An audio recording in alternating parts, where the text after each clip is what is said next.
من نعمة تجزى إلا ابتغاء وجه ربه الأعلى ولسوف يرضى. وقال تعالى في شان حبيبه ومحبوبه مخبرا وامرا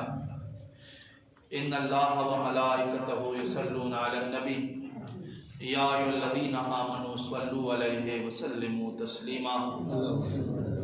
اللهم صل على سيدنا ومولانا محمد بارك وسلم وصل عليه. الصلاة والسلام عليك يا رسول الله وعلى آلك وأصحابك يا حبيب الله. الصلاة والسلام عليك يا نبي الله وعلى آلك وأصحابك يا نور الله. زمان گرانو عزت مندو مشرانو کشرانو نوجوانانو لری نزدین راتن کو میل منو میزبنو تاسو ټولو ته زه خوش آمدید هر کله وایم. السلام علیکم ورحمۃ اللہ وبرکاتہ. ما عزت مندو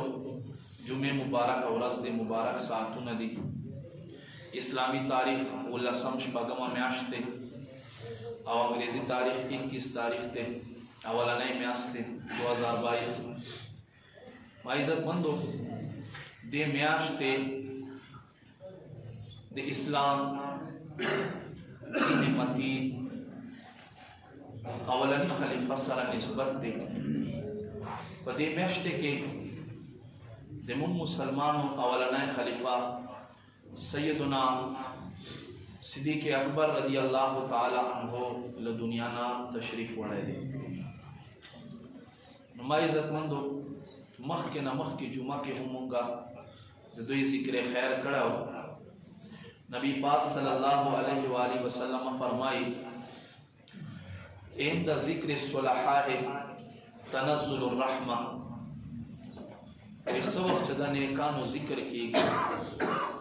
فتاوی رضوی شریف کے اعلیٰ حضرت دادی ذکر کرے دے عند ذکر الصلحاء تنزل الرحمہ. وی چیر تا چدا نیکانو ذکر کی گی التا اللہ رب کریم رحمتون راوری گی. وہ خلق باندے دے اللہ رحمتون راوری گی چیر تا چدا اللہ نیک بندگانو ذکر کی. دے حدیث باندے عمل کولی پلیت سارا صدیق اکبر رضی اللہ تعالیٰ عنہ فضائل دے دا عاجزی دے دا سادگی او دے دا انکساری دے دا تقوی دے دا فضائل دے دا کمالات انشاءاللہ پا دے مختصر وقت کے لگ بیانولو کوشش پکو. اللہ دے پا مطول باندے دا رحمتنا نازل فرمائی. معلوم حضرت زید بن ارقم رضی اللہ تعالیٰ عنہ صحابی رسول دے فرمائی اوزل حضرت صدیق اکبر رضی اللہ تعالیٰ عنہ کو مجلس کے منگا ناستو. وہی حضرت سیدنا ابوبکر صدیق رضی اللہ تعالیٰ عنہ تا یو کس پا یو گلاس کی اوبر او پا یوی پیالر کے شاد گبی نراؤ. ویسا وقت چھ داو قتل پا جڑا شو چھ دے پا جڑا شو دے دے جڑا پا وجہ سارا منگ بھوم پا جڑا شو. مونگا خپل اوخ کے صفا کرے خود دے جڑا نہ ختم دا. یو ډیر وقت جڑا کولو نه بعد سوق چې د خپل اوخ کې وچې کړي مونږ تاسو ته وکړو یا خلیفۃ المسلمین تاسو ولې جاړې جڑا سبب سو. ویدرا تو فرمایل چې یو ځل زد مدینه سردار صلی اللہ علیہ وآلہ وسلم خدمت بابرکت کے حاضر ہوں اور نبی پاک صلی اللہ علیہ وآلہ وسلم وہ جڑا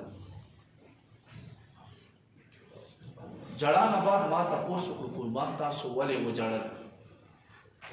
وی اللہ محبوب صلی اللہ علیہ وآلہ وسلم راتو فرمائے کہ دنیا ما خواہ تراغا دنیا ما خواہ تراغا او زی زان تکولم. نو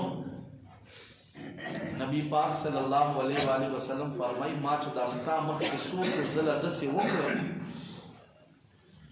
دا ما دنیا لزان نسیر تکڑا. بیائیو فرمائی چھ ما تا دنیا اوے اے دے ٹولو انبیاء سردارا تا خزل زان نسیر تکڑا ما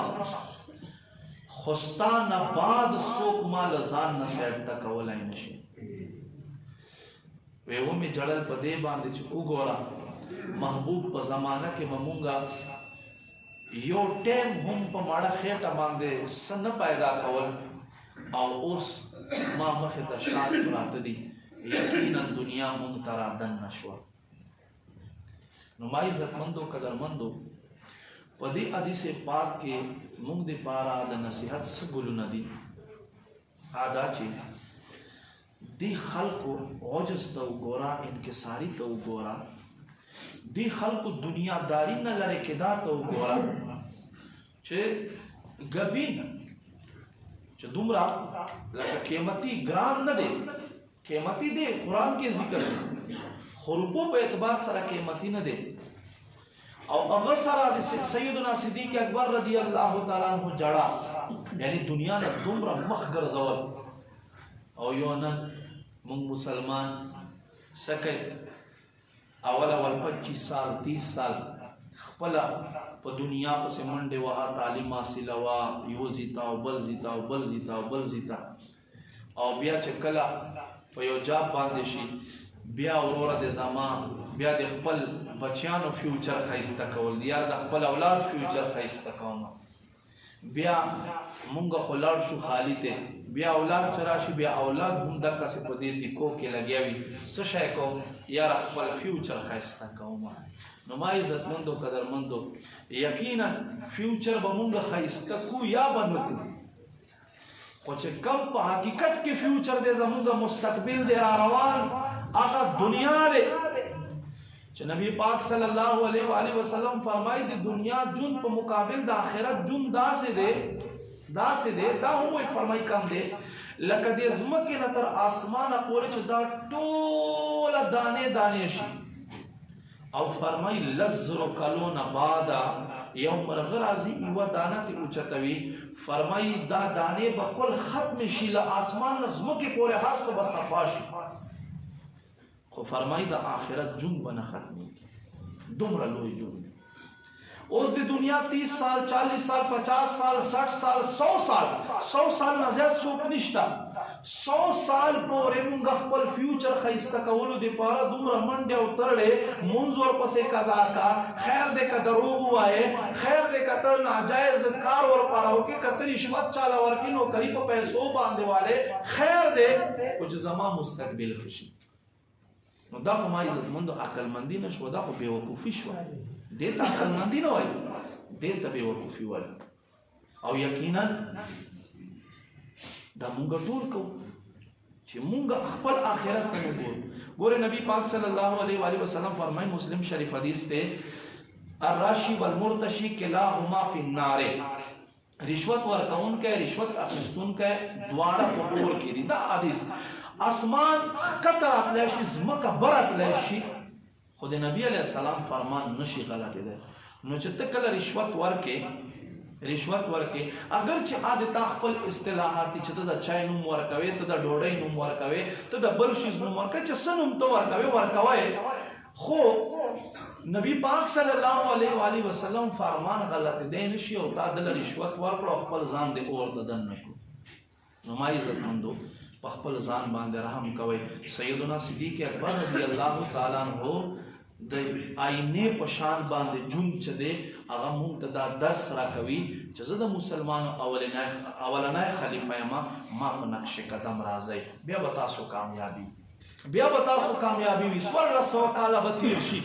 په زرګونو په سوونو کاله به تیر شي، خو ذکر به دې باقي وي. ولې چې ته به د رښتوني رب احکامو باندې عمل کوي. نن سهار مې کتلو حضرت تاریخ دمشق لیکلی دی په 8م جلد کې صفحه نمبر 149 باندې دا حدیث پاک موجود دی. کله چې 38 کسان 38 کسانو ایمان راوړو، حضرت ابوبکر صدیق رضی الله تعالی عنہ عرض کې قربان اوس په زمون تعداد زیات شو، څنګه دې خوښه ده زه د خلقو ته علل اعلان د اسلام دعوت ورنکړم. نبی پاک صلی الله علیه و آله وسلم ورته فرمایي چې څنګه ستا خوښه وي. حضرت سیدنا ابوبکر صدیق رضی الله تعالی عنہ خانه کعبه خواته ودرېدو او خلقو ته اسلام دعوت ورکول شروع کړو. نو عزت مندو د شیطانانو شیطان عتبہ بن عامر انتہائی د اسلام دشمن سړی هغه کسان ورغلاو کړ چې دا وګوره نوی دین پرچار کوي او د پلار نیکه دین نه مونږه اړوي نو خلک یې پسې راپاڅول او دا خپل عتبہ بن عامر حضرت ابوبکر صدیق رضی الله تعالی عنہ پسې دغه ناپاک او خبیث سړي خپله چپړه راوباسله او حضرت ابوبکر صدیق رضی الله تعالی عنہ په مخ په باندې ووهله دومره زیات حضرت صدیق اکبر رضی الله تعالی عنہ ووهلو چې دا مخ نه پیژندای کېدو چې دا څوک دومره زیات ووهلو چې کله بنو تایم خلق خبر شو د قبیله خلق رامنډه کړه او د ظالمانو نه آزاد کړل کور ته راوړو شپې سپې حصہ کې د قبیله خلق ورته ناست دي د شپې سپې حصہ کې په اوش باندې راغی چې په اوش باندې راغی قبیله خلق ورته راغون شوي دي ځکه چې صدیق اکبر رضی الله تعالی عنہ ته اسلام نه مخکې به خلکو صدیق ویل دی دومره رښتونی چرته بت ته سجده نه ده کړې او داسې شان او مقام الله ورکړی چې تاریخ دمشق لیکلی دي یو طرف ته به جبریل نبی علیه السلام سره خبرې کولې دی به ناسو نبی علیه السلام او جبریل دواړو خبرې به دا اورېدلې دومره لوی شان الله ورکړی او داسې یو مقام ورکړی چې کله به محبوب دربار ته راتلو او جبریل به ناست و جبریل و سیدنا صدیق اکبر رضی الله تعالی عنہ ته ودرېدلو ما عزت مندو چې کله سترګې کلاو کړې نو بس بل ټکی په خوله باندې نه ده اولنی دا ټکی دی زما رسول الله صلی الله علیه و آله وسلم څنګه دی چې کلی خلکو یې قوم خلکو یې دا خبر واورېده غوسه شو ګوره مونږ دته راغلي یو دی بل څوک یادی ته لاړلو تر دې پورې چې حضرت ابو قحافه چې وروسته ایمان راوړ حجت الوداع په وخت باندې هغه هم ته روان شو صرف ام جمیل د مور نوم دی هغه سره پاته شو وې مورې ما ته خبر راکړه وې زه به څه تپوس وکړم په دې کې په سبا سهار باندې حضرت عمر فاروق رضی الله تعالی عنہ خور فاطمه راغله هغې نه تپوس وکړو هغې ورته وویل چې د الله فضل دی الله محبوب صلی الله علیه و آله وسلم په خیر او عافیت سره دی مور خپل بچی ته وویل وی بچیا ستا محبوب ښه دی مدینه جانان صلی الله علیه و آله وسلم ښه دی ټیک ټاک دی وی چې هغه ټیک ټاک دی نو زه صدیق قسم خورم چې زه به تر هغه وخته پورې په ژبه باندې څه کښېنږدم چې الله محبوب زیارت مې نه وي کړی او په خپلو سترګو مې نه وي لیدلی نو ما عزتمندو مینه څنګه وي دومره حد نه زیاته مینه چې دومره زیات وهلی شوی او خاص کر په مخ مبارک باندې چې پہچان نه وتی دی خدای وایي اول ما ته محبوب وښایه نو د خپلې مور په سهاره باندې په مور په اوږو باندې ټیک لګولو سره دار ارقم ته الله محبوب خواته راوستلو چرای وستلو نبی پاک صلی الله علیه و آله وسلم چې کله د عاشق صادق وکتلو نو سترګو کې اوښکې راغلې الله محبوب ورته راپاڅېدو صحابه هم ورته راپاڅېدو او په دې خوږ مخ باندې نبی پاک صلی الله علیه و آله وسلم د ښه ډېر ښکل کړلو صحابو کې هر صحابي راوي فرمایي دا امید کولو چې ای کاش نن زه دقسې وهلی شم الله محبوب زه دقسې په دواړه مخ خپل کړی وم دومره مینه حضور سره او حضور دومره مینه او ما عزتمندو نن دا بیان ځکه ضروري دی چې موږ مسلمانو کې یو غټه مسله دا دی خاص کر اهل سنت کې د امام صاحب په مذهب چې څومره خلک دي اهل سنت یا امام شافعي صاحب په مذهب یا امام مالک سے په مذهب یا امام احمد بن حنبل په مذهب باندې اکثر زمونږ احناف چې یو مونږ خلک چې یو هغه مونږ خپل تاریخ نه ګورو مونږ اسلام نه سټډي کوو اسلام بنیادی معلومات نه لرو دې په وجه سره غیر خلک یو دوه حدیثونه هغه مات ګډ الفاظ سره راغون کړي او درته وایي چې فلانه خو داسې ده او فلانه خو داسې ده. نو زمونږ یو عام ساده مسلمان ورور چې هغه الګاو هغه پریشان کی نو نه پوهیږي چې څه وکړو. نو یاد وساتئ قرآن او حدیث ګوره بعد الرسل زمونږ دا اجماع دی چې رسولانو نه بعد انبیاءو نه بعد فضیلت چې الله په جهان چاته ورکړی دی هغه سیدنا صدیق اکبر رضی الله تعالی عنہ او شیخ طریقت امیر اہل سنت امیر دعوت اسلامی حضرت علامہ مولانا ابو بلال محمد الیاس عطار قادری دامت برکاتهم القدسیہ فرمائی کله چې تاسو نبی علیہ السلام سلور یارانو نوم علی نو بیا داسې وایي چې خلیفہ اول سیدنا صدیق اکبر رضی اللہ تعالی خلیفہ ثانی سیدنا عمر رضی اللہ تعالی خلیفہ ثالث حضرت عثمان ذوالنورین رضی اللہ تعالی او خلیفہ رابع حضرت علی حیدر کرار رضی اللہ تعالی چې پته ولګي ځکه چې ډیر خلک داسې دا نعرې لګوي وې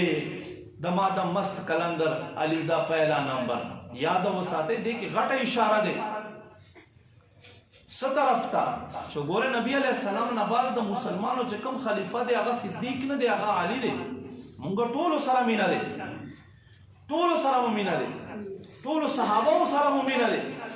او یاد وساتئ نبی علیہ السلام فرمای چا په زړه کې چې د علی مینا نه وي جنت ته دنه کېدای هم نشي. فرمای دو شیزونه یو ځای کېدای نشي دو شیزونه یو ځای کېدای نشي یو د علی بغض او جنت ته دنه کېدل او فرمای بل څه شی دی فرمای بل طرف ته د علی مینا او جنت ته دنه کېدل یعنی چې چا علی سره مینا وي یا به جنت ته دنه کېږي او چې چا بغض وي سره به جنت ته نه دنه کېږي. نو علی سره مونږ مینا دی خو ما عزتمندو د خلکو اشارو باندې ځان پوه کوئ. دا نن سبا یو منقبت ډیر چلی هغه ویلی بد مذهبه خلکو دی او په هغې کې داسې الفاظ استعمال کړي دي او زمونږ خلکو په رینګ ټون باندې لګولی. په دې کې هم غور کوئ داسې نه چې بلې خواته لاړ نشئ. مونږ ټولو صحابو سره مینه دی او ټول صحابه چې دي جنتیان دي دا زمونږ ایمان دی. هر صحابي نبی جنتی دا زمونږ ایمان دی چې هر صحابي د نبی علیہ السلام جنتی دی دا به راته مخکې وي او مونږ به انشاءالله ورپسې جنت ته به دننه کېږو انشاءالله. نو ما عزتمندو حضرت سیدنا بلال رضی اللہ تعالیٰ عنہ د لسو کسانو قیمت حضرت ابوبکر صدیق ورکړو او دای آزاد کړو چې دې تکلیفونو نه راوځي. نو مکی خلکو وی چې دا دومره غټ قیمت یې د دوال حضرت ابوبکر صدیق برداشت کېدای سي په د باندې څه احسان پاتوي حضرت بلال په د باندې څه احسان پاتوي. ما عزت من سورہ لیل کے اللہ رب کریم پا 19 20 21 آیت کے ذکر فرمائے لو اور اللہ فرمائے پا ما ابو بکر صدیق باندے سے احسان نشتا دے بلکہ آقا خو صرف مار عذاب وڑی دے لوجہ نے عذاب کرائی دے. قرآن کے اللہ فرمائے وَمَا لِأَحَدٍ عِنْدَهُ مِن نِعْمَةٍ تُجْزَى إِلَّا ابْتِغَاءَ وَجْهِ رَبِّهِ الْأَعْلَى وَلَسَوْفَ يَرْضَى. اللہ فرمائے ماں دے پارے عذاب کرائی دے بلال سے احسان نشتا پہ باندے او نزدے دے چھ زبال ابو بکر صدیق ناراضی و گرزے. نمائی زکمندو قدمون دا تے حضرت ابو بکر صدیق رضی اللہ تعالیٰ شان دے دپ سخاوت باندے کراشے دے دپ شجاعت باندے کراشے بدر پورز باندے بخواب چھ جنگونا کے دون چھ چاب بادشاہ و مشرب او اغنب ارداگی کم از کم 10 کسان ولاڑو. بدر کے مسلمانوں تعداد ہم کم ہو نوی سوک پودری گی. حضرت ابو بکر صدیق رضی اللہ تعالیٰ عرض کہے اے صحابوں کا تاسو خخوی زی آواز نبی علیہ السلام مخطب اولاڑا و زبید در پارا کہوں یواز چاپ برداشت لرل ولی چھ ہر سڑے با بادشاہ طرف طرف لو چھ بادشاہ قتل کے بادشاہ مڑ کے بس فتح ملاو شوا. حضرت ابوبکر صدیق رضی اللہ عنہ یواز دے محبوب صلی اللہ علیہ وآلہ وسلم حفاظت کرائے دے. نمائی عزت مندو اسلامی معلومات حاصل ہوئے علماؤنا او گورے دسے الفاظ کل ہم چپ جواب باندرانشی چا آغا چیرتا دا یو صحابی متعلق وی دیر نادانان دا سیدی اسلام نہ لڑے. حضرت سیدنا امیر معاویہ رضی اللہ عنہ پس خبرے کوي گورے دا یادو ساتے آغا دا طول مومنین و ماما دے نبی علیہ السلام باندے خور وعدہ دے نو قطعا داسې الفاظ په ژبه باندې مالک چې هغه زمونږ د قبر زمونږ د آخرت د بربادۍ ذریعه وګرځېږي. کوشش کوئ محبت ساتئ، محبت والو علماو سره کښېنئ، هغو علماو سره کښېنئ چې کوم د محبت خبرې کوي. اوس زمونږ دا کسان جومات کې لرګي ختم شوي